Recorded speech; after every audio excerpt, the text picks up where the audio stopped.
these signings that they're lining up are serious. Ryan Cherki is one of the best talents in world football. One of the best talents. And if he's able to be managed correctly, which obviously I know people have questioned Pep and how he can stifle creativity. I do think, me personally, that sometimes that narrative is overblown. Obviously, I know what happened with Grealish, but I think there's also many examples where creative players have thrived under Pep. I think if he is able to be managed correctly and he's given enough freedom, enough license to show his technical capabilities, then yeah, man, it's going to look really scary. Nori from Wolves, another really good signing. Another player who's got a lot of technical capability. And it's interesting that Pep's actually going for like a proper left back. Obviously, in Wolves, he plays more like a wing back. And I actually think Nori would have been brilliant for us, Manchester United. But, you know, Man City have got him. And yeah, I think that's a really good signing. Reijnders from AC Milan, another brilliant signing. Him next to Rodri, scary. They've already got Mamouche. Haaland is there. If they can get Foden firing again, it's scary, man. Honestly, I think Man City are really going about this rebuild in a serious way.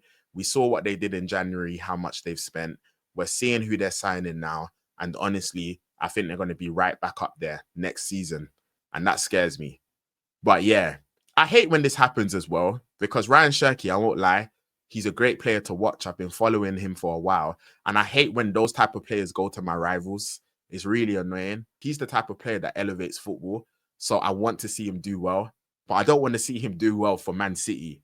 That's the problem. So yeah, man, it's frustrating. But yeah, I think that, again, like I said, if he's able to be managed correctly, if he's given the freedom to exercise his creativity, then yeah, man, I think we're looking at a potential world-class player, honestly speaking. And I think players like him, players like Yamal, players like Due, they're the type of players who are going to allow me to look at this game called football, this beautiful game called football, with a smile again. But there's been so much conversation regarding systems and formations. And do you know what team I think is a great example of being able to get the balance between systems and individual brilliance? PSG. I want to give a lot of credit to Luis Enrique for how I believe he's been able to bring the fun back into football. How he's been able to strike the right balance between systems and individual brilliance. I want to give him a lot of credit, because what he's done with this PSG team has been brilliant. If you look at that front three, you've got Doué, you've got Dembele, you've got Kvaratskhelia, and you've got Barcola. And if you watch how they play, they consistently rotate. Doué will move. Dembele, he's playing in this false nine position, which I believe has been a masterstroke.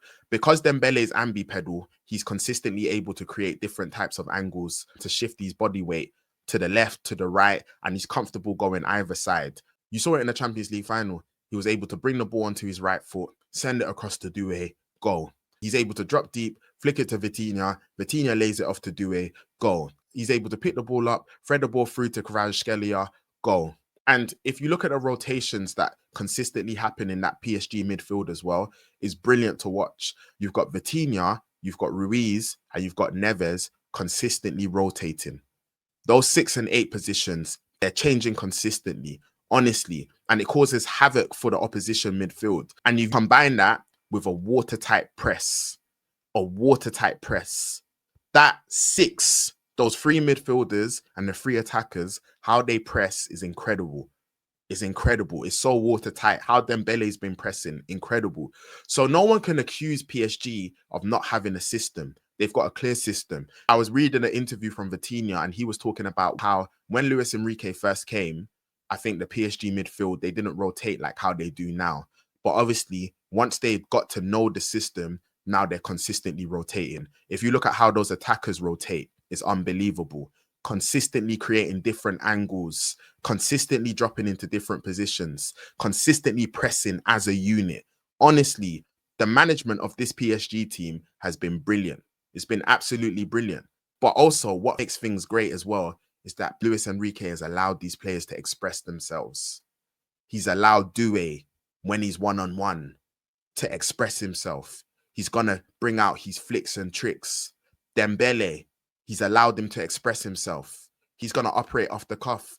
Kvaratskhelia, he's going to express himself. You're seeing the drag backs. You're seeing the rolls. He's going to take you in and out. He's allowed all of these players to express themselves. That's why it's so brilliant to watch. You're seeing the fullbacks. You're seeing Hakimi in positions of a striker. But also, they understand the system. All of those players work hard. Those players are pressing.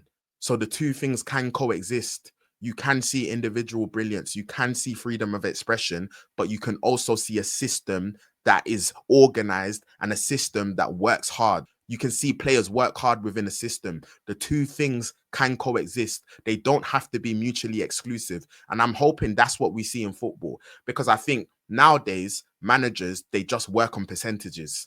They don't want you to try that long shot because they looked at the data and they've said, you know what, the chances of you scoring is this low, so don't do that. They don't want you to try do those step overs and skills because they're saying, oh, you know what, it's low efficiency. They want football to become this formulaic, robotic, boring sport, which I hate. And honestly, I think Luis Enrique, I've got to give him massive credit with how he's coached this PSG team. I think Hansi Flick as well. You look at that Barcelona team, I think defensively, yeah, they've got some things to work on because they can be very suspect, but he's given them freedom. He's given them freedom to express themselves. He's given Yamal freedom to express himself. This is what we want to see, honestly speaking. So yeah, Luis Enrique is a great example of how you can implement a system but allow players to express themselves, because all of those players, they work hard. That press is coordinated, but they also are allowed to work off the cuff.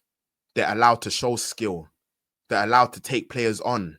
That's what we want to see. Let me know what your thoughts are, man. Let me know what your thoughts are. What do you think of the current landscape of football? What do you think of Man City? How much of a threat do you think they'll be? I'd love to hear your comments. Please like, share, and subscribe. Have a blessed one.